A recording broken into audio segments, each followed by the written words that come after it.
Here this time at the Quick Speed Shop, I'm in my boogie van, but I got a problem. My horn don't work. How are you supposed to blow the horn at the pretty ladies? Hey girls! When your horn don't work. I don't know, I got a solution. If we can't get this working right here, it should work right there. It ain't. But we gotta have a horn. So let's get out some tools. Let's start tinkering on this van and see if we can go and get it to blow. That didn't sound right, but we're working on the horn. Yeah. Okay, here we go. I'm out working on my boogie van here, and I've got horn issues. Every time I try to blow the horn blows a fuse. So I've done the wiring was a mess on this van when I bought it, because it was a handicap van and everything is butchered. So I believe this is the horn wire here. This butchered wire, which I think is blue here, and then it's got a black end on it. So that was on the horn, which is over here. And what I'm doing is I'm testing. So I've made a test lead, and I'm trying to figure out what is going on with our horn circuit. So over here, that should be the positive terminal on the horn, which should be open to ground, and you know, when you send 12 volts through it, should fire the horn off. But I get a feeling that maybe the horn is shorted out for whatever reason. So I've got you on the camera here, and unfortunately it's very cold out for the GoPro, and it always trips out early, so I don't have my lavalier mic on. So hopefully you can see me or hear me.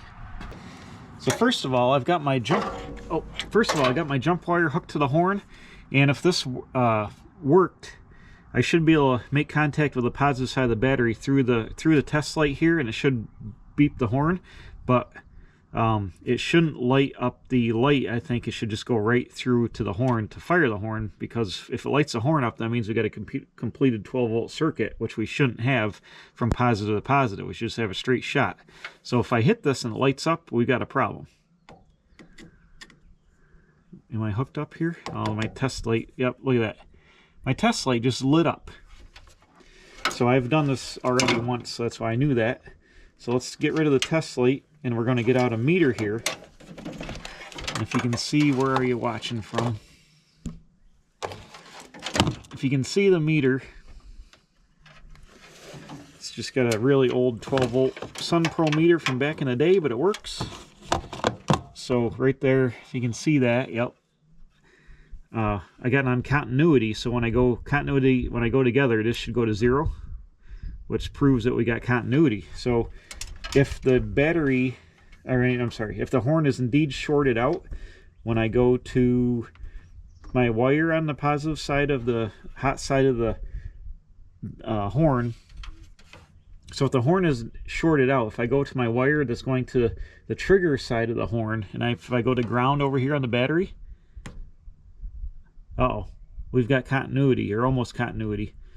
That's telling me that the horn is shorted out. And also we can use a voltmeter. We can go to volts, 20 volts DC. What is this doing? All right, here we go.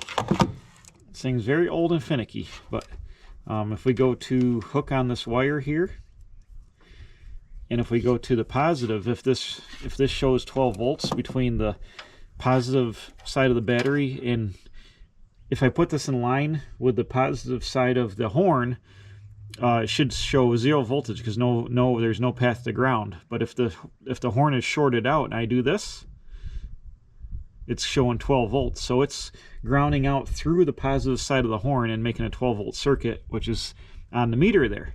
So that tells me the horn is shorted out. So for whatever reason, the horn is shorted out, because every time I hit the horn, you know, it would trigger the relay, which is 12 volts, and it would trip the breaker, or trip the fuse, blow the fuse. So that's why the horn is shorted. So we're going to pull this guy out of here and see what we can see. Do I have the right size socket? That's the next question. Yep. Now, I believe this only has one horn. Some had a dual horn, and some had a single horn, but I think this just got a one-tone horn. But for whatever reason, our horn apparently is no good.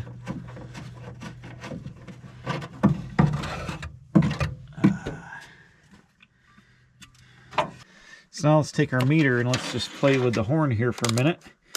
We'll go back to ohms and get our meter. It's on 1 right now, it's open, but if we go here, it goes to 0, it's closed. So if I go to the positive terminal on the horn and I go to ground, which should be here, let's get bare metal, goes to 0. So this horn is shorted from the terminal to the grounding side of it, and that's why the horn's not working. So I just happen to have another Econoline in stock. You never have too many, you should always have one extra car for every car you have. So I've got this E350 86 motorhome that I'm going to turn into a ramp truck maybe someday. And right now it's a window storage unit, but it should have, here I took the steering column, actually the steering column out of this van is in, or out of this motorhome is in my van right now. So this is the side of that works. So is there a hood release? Yup. Oh, it's hard to pull. Ooh, dang, that's a popper. So let's go under the hood of this guy. This, by the way, is a 460 with 48,000 miles on it that I am saving to use as a good runner. And it, uh-oh. I haven't been under here in a while. I want to try to get this running just to make sure it's good. It's been sitting for multiple years. I got it from a guy some guy abandoned it at the motorhome dealer, and then the guy died, and then it just sat forever. But back in there is a 48,000 mile 460 with a C6. So the van body's pretty much junk. The fenders and doors are good, but the rest of it's junk. But I got it for the drivetrain. So where is the, there we go.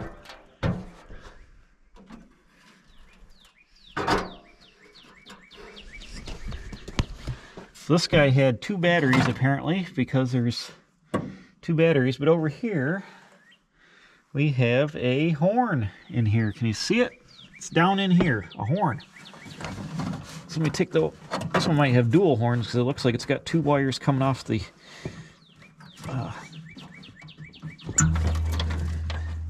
nope, single horn unit here. There's the factory wire, single horn unit. So we should be able to test this with the meter right quick and see if this horn is any good. And then if it is, we're going to yank it out of here and throw it in my van. So before we do anything, we're going to get the handy dandy meter here, which I don't know if you can see it. I can barely see it. And we're going to, you know what, why don't we just pull the horn out? It'll be easier that way. So let's go ahead and we'll meter this guy. Once again, we'll check our meter, open. So we go to ground. Doesn't really matter, but go to ground here. And go to here, should be open. See that? It went to 1. Make sure we got a good connection. Make sure I can just ground right to the body here anywhere, probably.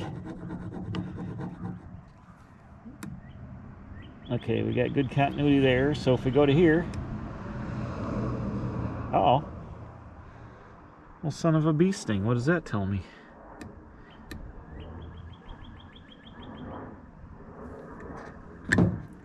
Do these work on ground? No, this is on a terminal.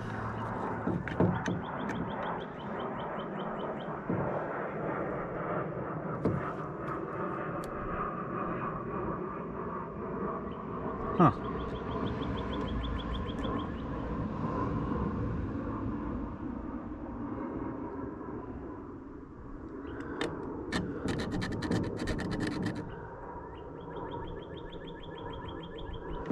Well, isn't that curious now? That's a Ford horn. You telling me?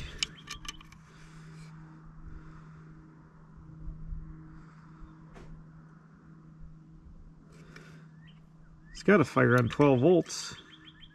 You go here to here.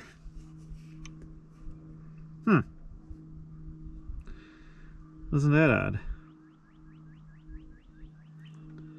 Well, let's go put a wire on it and test it with a battery, I guess, and see if we can make it blow. I would assume that this would go to ground and that would go to positive and it would blow the horn. That's got to be how it works. Maybe this meter is not getting what we got to get. Well, let's go inside. Okay, we're gonna put 12 volts right on this guy. Got a battery charger that I can use to do some testing. Here, first let's take the new horn and hook up the ground. Oops, gonna hook up the ground like that. I'm going to hold on to the positive in my hand. Plug this in. Now, hold on a second. I'm holding on to everything. Safety first. Now, in theory, if I touch this to the thing, it's either going to fire the horn or it's going to make a big spark. Ready? What are going to happen?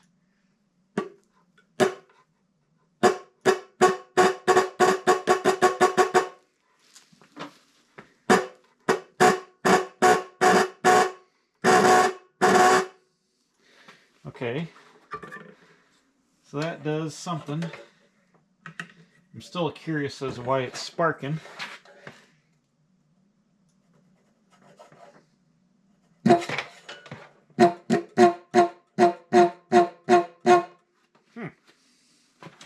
So I guess they both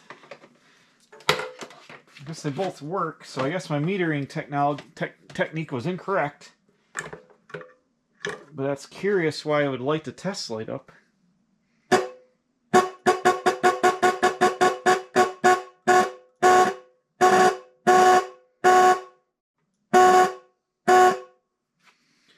Which one sounds better?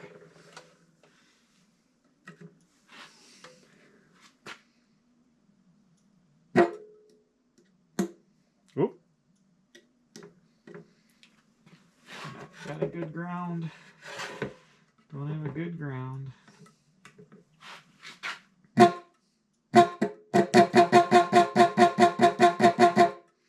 think this horn sounds better. So, alright, so we've got good horns. Huh. Now, I'm curious as to...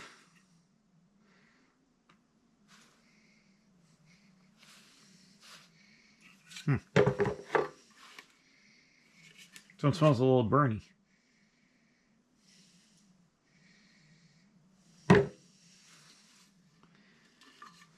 Well, it's only on a 15 amp breaker, and maybe if that one's got an issue, it blew the breaker. Let's go, I guess, go ahead and stick this guy in the van, and I think I pulled the fuse for the horn because it blew it when I hit it with the steering wheel. So I'm still curious. Maybe that one smelled a little burny when I was doing it. So let's try this guy. Okay, things have progressed here, and I just did a couple steps off camera. I hooked the horn back up using the factory wiring harness. Wire here, which is here, down here, and hooked the fuse back up, which was blown, and it blew the fuse again. So let's see, I gotta get that's on a rounded grommet. Gotta get a wiring cover for that. So I went and I took that switch I bought a momentary starter switch, which is rated for pretty good amperage, I think 20 or 30 amps. And I put it here in this is my temporary power window switch, because these switches have been cut off right on the back of the switches when this is a handicap van and I can't wire it up, so I've got them temporarily wired together here. I might run these switches up into the headliner eventually, but right now I run the power windows over here. So I added the horn button to that panel, and I've got an auxiliary fuse panel down here coming off the battery through a relay fed to here. I put the horn on this 15 amp fuse, which is what it's supposed to be on a 15 amp. I tried it in the factory harness, like I said, and I blew a 20 amp fuse. So I got it on my auxiliary panel. I'm gonna turn the battery on to the van right now, and we'll try it. I took the wire and I just touched it to the terminal before I put the switch in, and the horn worked. So we should be good to go here in a second.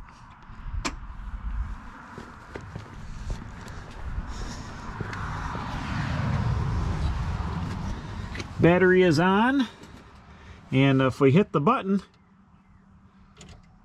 the horn works. All right, so we fixed that. So now I can ride in here. I'm driving, I just reach down, boop, boop, blow the horn. I thought about putting, you know, they make big plastic like slap buttons for like safety, but you know, reflex, just reach down on my little panel here, hit it. So at least we got a horn. I can blow it at people. I can reach down and blow it in an emergency. It's not the best scenario. There's got to be something going along in the steering column. This is, let me think about this. You know what? This wheel might be out of the, let me think about this. This wheel might be out of, this wheel is definitely out of the motorhome with the cruise control, but I can't remember if the column is or not. I think the column is as well. No, it can't be. Yeah, because I changed the ignition. Okay. For whatever reason, there's a problem with the circuitry in the steering column. It shorts out and blows a fuse. Is this a tilt? Yeah, this is a tilt. Oh yeah, I forgot this is tilt. So it might get pinched in the tilt mechanism or something too. Who knows what's wrong with it? But I've had trouble with it this whole time I've had the van, so now just went and put the auxiliary switch in.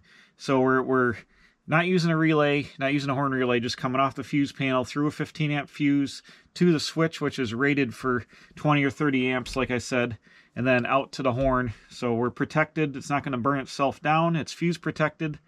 We got a switch that's rated, so I really don't need a relay. It's not something that's on and off and on and off. It's, you know, once in a while just blowing the horn. We've only got one horn, so we don't have a lot of load on it. But you know, you got to have a horn for safety. You got to have a horn to beep at the girls when they go by. Hey, ladies. Hey, beep, beep, beep, beep. Hey, ladies. Or you get yourself a set of air horns on the roof, which I might also have to do because I think I have some air horns. And how cool will that be? Get a little compressor and be like, bah, get some air horn action. But anyways, at least we got some kind of horn. That's good. Because I got to get the van inspected, and you need a horn to work to get the van inspected. So we're good to go now. And that was the main reason I did it. What's this? There's some kind of receipt. What is this? Is this for the horn switch? Yes, it is. AutoZone. What do we got? That switch was $8.49. It's a Cambridge starter button switch. Right there. Boom. SW12919. So I don't know why that, oh, that must have been here, the package. But anyways, we got a horn working. That's awesome. Fixed it. Got a whole pile of wheels in the back of this. I cleaned up my chrome mags for my 80 Dodge plow truck, the short box. I got a stack of tires to put on it. I'm going down to get this inspected tomorrow morning at my buddy's shop, swap all the tires around, and then coming up in a future video, we're going to be putting them tires on that brown 80 Dodge and working on that when it gets a little bit warmer out. But for now, the weather is breaking. Hopefully, it snowed 2 days ago in April. But we got to get this van going. I got to put new back tires on it. Go through it all because second week of June, Ted and I are on Power Tour. That's right, we did Power Tour 2023. I did by myself. Ted and I did, where is it? Power Tour. Where is it? Power Tour 24 there on the other one we did last year. So we're making a trek again in the old van out the Power Tour. And now we can honk at everybody. Thanks for watching. We'll see you next time. Blowing horns at the pretty ladies at the Quick Speed Shop.